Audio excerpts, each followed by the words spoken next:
আওয়ামী লীগ ধীরে ধীরে নিষ্ক্রিয় হয়ে যাচ্ছে। আওয়ামী লীগের কর্মকাণ্ড আর দেখা যাচ্ছে না। আস্তে আস্তে আওয়ামী লীগ মাটির সঙ্গে মিশিয়ে যাবে, ধুলোর সঙ্গে মিশে যাবে এবং আওয়ামী লীগের অস্তিত্ব বিলীন হয়ে যাবে। সেরকম প্রক্রিয়ার দিকেই আওয়ামী লীগ যাচ্ছে। তেমনই একটা ইঙ্গিতপূর্ণ মন্তব্য করেছেন বাংলাদেশের বর্তমান সরকারের স্বরাষ্ট্র উপদেষ্টা।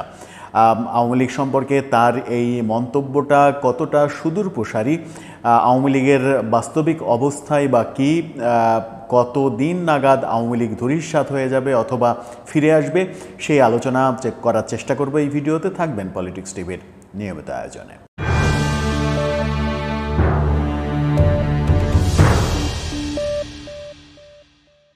দর্শক, পলিটিক্স টিভি নিয়মিত ভিডিওগুলো স্পন্সর করছে প্রজাপতি.টিভি, নতুন ওটিটি প্ল্যাটফর্ম। আপনারা চাইলে ইউটিউবে, ফেসবুকে, ইনস্টাগ্রামে, টিকটকে দেখে নিতে পারেন।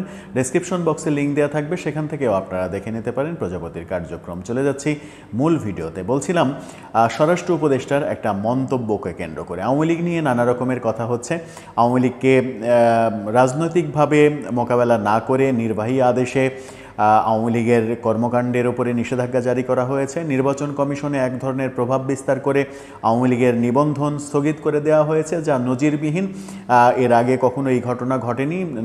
নিবন্ধন হয় থাকবে অথবা থাকবে না, এই দুইটা অপশনের বাইরে অন্য কোনো অপশনে যাওয়ার অবকাশ নির্বাচন কমিশনের নেই।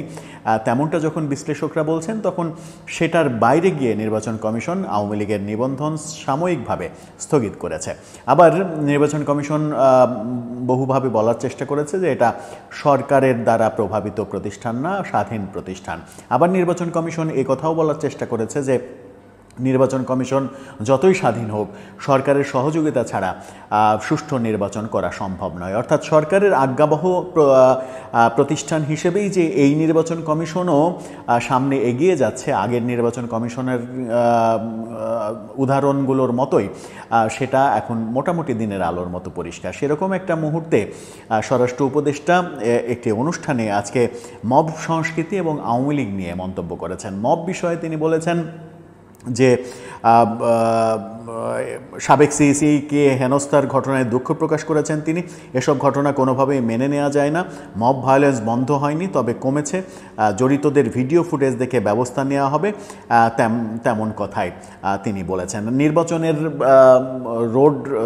নির্বাচনের রাস্তায় দেশ এগিয়ে যাচ্ছে, এমন কথাও বলেছেন। কিন্তু সবথেকে গুরুত্বপূর্ণ যে কথাটা বলেছেন সেটা হচ্ছে যে আওয়ামী লীগ নিয়ে, এবং তার মন্তব্যটা অনেকে হাস্যকর মনে করতে পারেন, অনেকে অনেক আগাম মন্তব্য মনে করতে পারেন, অনেকে একটু বেশি ভাবনার কিংবা বেশি প্রত্যাশা ব্যক্ত করা এরকম মন্তব্য মনে করতে পারেন। তিনি যেটা বললেন সেটা হচ্ছে যে আওয়ামী লীগ ধীরে ধীরে নিষ্ক্রিয় হয়ে যাচ্ছে। আইনশৃঙ্খলা সংক্রান্ত উপদেষ্টা পরিষদের সভা শেষে উপদেষ্টা সাংবাদিকদের কাছে এমনটা বলেছেন। অর্থাৎ আওয়ামী লীগের কার্যক্রম আর নেই, আওয়ামী লীগের কার্যক্রম নিষ্ক্রিয় হওয়ার পথে, আওয়ামী লীগ মোটামুটি ধূলিসাৎ হওয়ার পথে, এমনটা স্বরাষ্ট্র উপদেষ্টার ভাষ্য। স্বরাষ্ট্র উপদেষ্টার এমন ভাষ্য যখন আমরা দেখছি, তখন আওয়ামী লীগের সংশ্লিষ্ট বিভিন্ন লোকজনের উপরে বিভিন্ন ধরনের নির্যাতনের ঘটনা বাংলাদেশে দেখছি।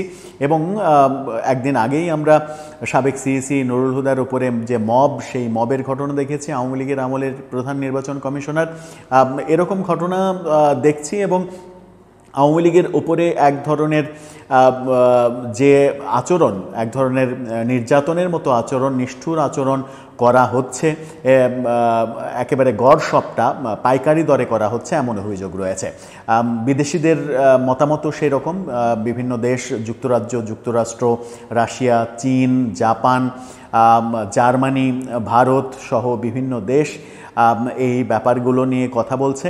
এবং আগামী নির্বাচনকে ইনক্লুসিভ নির্বাচনের কথা যখন তারা বলছে, জাতিসংঘ থেকে বলা হচ্ছে ইনক্লুসিভ নির্বাচনের কথা, জাতিসংঘ থেকে আওয়ামী লীগের ওপরে যে নতুন আইন সংশোধন করে আওয়ামী লীগের কার্যক্রম নিষেধাজ্ঞা, নিবন্ধন বাতিল, এগুলোর নিয়ে জাতিসংঘ থেকে উদ্বেগ প্রকাশ করা হয়েছে।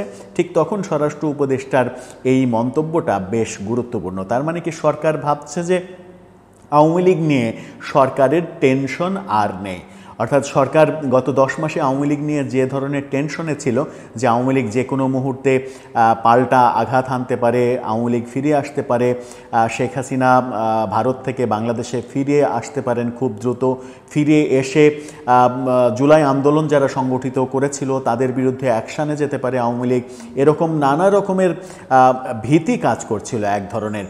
সেই ভীতি যে এখনও কাজ করছে না সেটা বলা যাবে না। এনসিপি নেতাদের বিভিন্ন সময় বিভিন্ন ধরনের কথাবার্তায়, বৈষম্যবিরোধী আন্দোলনের নেতাদের বিভিন্ন রকমের কথাবার্তায় বোঝা যায়, স্পষ্ট বোঝা যায় যে তাদের মধ্যে আওয়ামী লীগের আওয়ামী ভীতি এক ধরনের রয়েছে এবং তারা প্রকাশ্যে বহু জায়গায় বলেছেন যে আওয়ামী লীগ ফিরে আসলে আমাদের ফাঁসির দড়িতে ঝুলতে হবে, আমাদের কাউকে ছাড়বে না আওয়ামী লীগ। এরকম ভীতি যখন চলছিল তখন স্বরাষ্ট্র উপদেষ্টার এই মন্তব্য যে আওয়ামী লীগ ধীরে ধীরে নিষ্ক্রিয় হয়ে যাচ্ছে, তার মাধ্যমে কি ব্যাপারটা এরকম হলো যে ভীতিগুলো দূর হয়ে গেল, বৈষম্যবিরোধী আন্দোলনের সঙ্গে যারা জড়িত ছিলেন তাদের ভীতি দূর হয়ে গেছে, সরকারের মধ্যেও সরকারের উপদেষ্টারা কিংবা সরকারের মধ্যে যারা ছিলেন তাদের মধ্যে এক ধরনের ভীতি কাজ করছিল আওয়ামী লীগকে নিয়ে, যে আওয়ামী লীগকে কীভাবে ট্যাকেল দিতে পারবে, আওয়ামী লীগকে কীভাবে মোকাবেলা করবে। রাজনৈতিকভাবে আওয়ামী লীগকে মোকাবেলার কথা অনেকে বলার চেষ্টা করলেও সরকার কিন্তু সেই পথে হাঁটেনি। সরকার নির্বাহী আদেশে আওয়ামী লীগের মোকাবেলা করার চেষ্টা করেছে এবং যে আওয়ামী লীগের বিচারই শুরু হয়নি, দল হিসেবে আওয়ামী লীগের বিচারই শুরু হয়নি, সেই আওয়ামী লীগকে নিষিদ্ধ করা হয়েছে, কার্যক্রম নিষেধাজ্ঞা দেওয়া হয়েছে বিচার শেষ না হওয়ার আগ পর্যন্ত, এমন তত্ত্ব সামনে নিয়ে এসে সেটার সমালোচনা অনেকে করেছেন যে বিচার শুরুই হয়নি, সেই বিচার শেষ না হওয়া পর্যন্ত একটা দলের কার্যক্রম কেন বন্ধ থাকবে।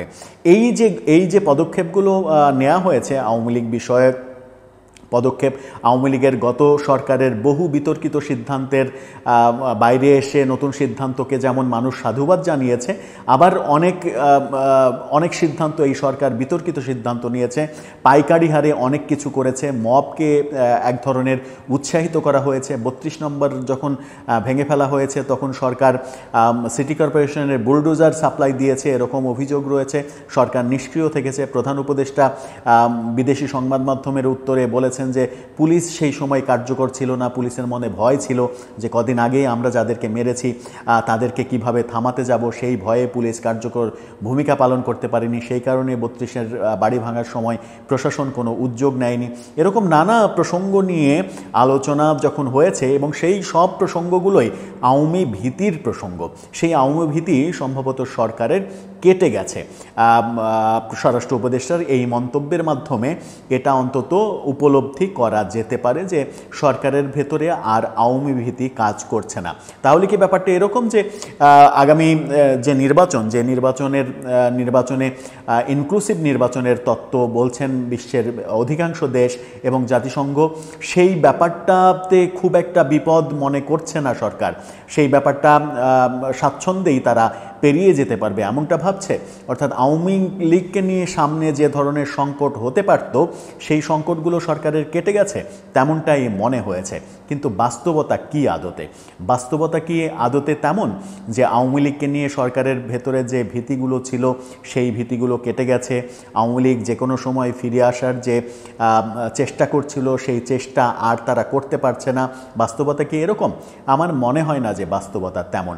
প্রথম বাস্তবতা হচ্ছে যে আগামী নির্বাচন আওয়ামী লীগকে ছাড়া আওয়ামী লীগের মতো একটা বড় দল, বাংলাদেশে দুটো বড় দল আওয়ামী লীগ এবং বিএনপি, তার মধ্যে একটা দলকে বাদ দিয়ে নির্বাচন কোনোভাবেই গ্রহণযোগ্য হবে না। এটা বিশ্ব জনমত যেভাবে কথা বলছে সেটাতে স্পষ্ট বোঝা যাচ্ছে। সেই কারণেই আগামী নির্বাচন আওয়ামী লীগকে ছাড়া এই সরকার করতে গিয়ে হিমশিম খাবে। এমনও হতে পারে শেষ মুহূর্তে আওয়ামী লীগের ওপরে যে নিষেধাজ্ঞা জারি করা হয়েছে সেই নিষেধাজ্ঞা তুলে নেওয়া হতে পারে, নির্বাচন কমিশন তাদের নিবন্ধন ফিরিয়ে দিতে পারে। শুধুমাত্র যাদের বিচার হচ্ছে, যে সকল নেতার বিচার হচ্ছে, যারা দুর্নীতিগ্রস্ত, যারা অপরাধ করেছে, তাদেরকে বাদ দিয়ে আওয়ামী লীগকে নির্বাচন করার সুযোগ শেষ মুহূর্তে সরকার দিতে বাধ্য হতে পারে আন্তর্জাতিক চাপে। সেরকম পরিস্থিতি আমরা চতুর্দিকে দেখছি।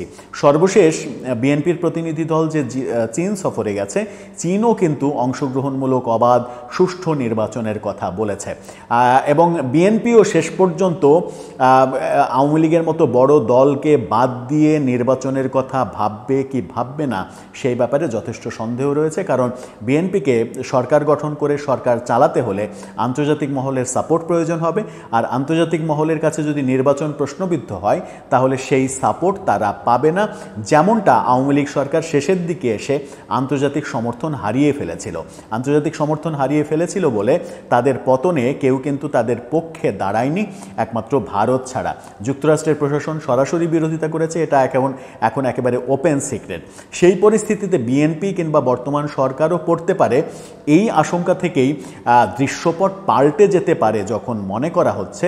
ঠিক সেই সময় স্বরাষ্ট্র উপদেষ্টা এমন মন্তব্য করলেন যে আওয়ামী লীগ নিষ্ক্রিয় হয়ে যাচ্ছে। বাস্তবতার সঙ্গে তার কথার কতটুকু মিল আছে, বাস্তবতা কোথায়, তার মন্তব্য কোথায়? দর্শক, আপনার কি মনে হয়? আপনার মতামত জানিয়ে লিখতে পারেন আমাদের কমেন্ট বক্সে।